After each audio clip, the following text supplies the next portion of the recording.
Somebody said earlier that one of the main challenges for banks is to understand what's actually happening in the bank, not just what they think is happening. Do you agree with that? And what do you see as the main challenges in identifying impacts and setting targets? I think there's two quite separate questions there, but actually, to my mind, they have a common theme. So if we think about in the economy, as we operate across 60 of them, the most salient sustainability issues do differ market to market. I really liked Dr. Adiola's comments this morning on some of the context in Nigeria around, you looking at financial inclusion. We hear a lot, particularly as we're working in Africa, about the high rates of youth unemployment and the need to resolve some of those to help economies prosper. And yet, of course, as we come into more of a Western setting, and increasingly in Asia, climate change is undoubtedly the number one topic. So, and if we bring that internally, we have 86,000 people, 120 nationalities. They are both professionally and personally going to be engaged in a very wide range of sustainability topics. So I think it's about trying to put a little bit of structure around that and say, well, there are some issues that are always going to be part of the conversation. And as we were one of the launch partners for Project Everyone, which was to tell the world about the global goals when they were first announced.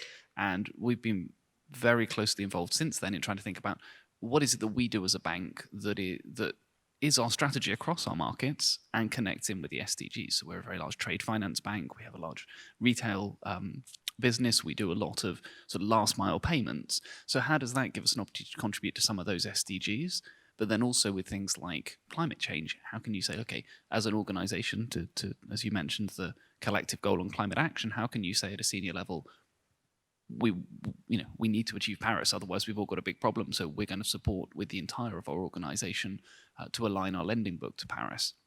So I think that starts at the top, and the PRB was great because it required that senior sponsorship from the top. It meant that we had those conversations at our management team and our board about concretely what did this mean, what are we doing already, and then I think it enables us to have a series of conversations within a structured framework across the rest of our footprint with our clients, but also with our colleagues internally. And that's ongoing. And it's one of those things I'm still not sure we've got it right. And I don't think we will do if we come back in a year or 2 years or more, because it is always evolving.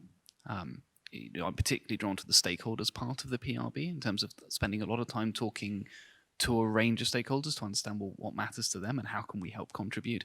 And it's always going to be messy because you are going to get different people with different voices and opinions. But I think anchoring back in senior management support, what is your organization's strategy, and therefore what do you do? Where do you make your revenue? How do you do it? What sectors are you present in? What economies are you present in? And then trying to link that back into the SDGs and link into what is the positive impact. We've spent some time over the years working with consultants to look at what is our socioeconomic impact in some of the markets we're in. What's our contribution to tax take, jobs, GDP?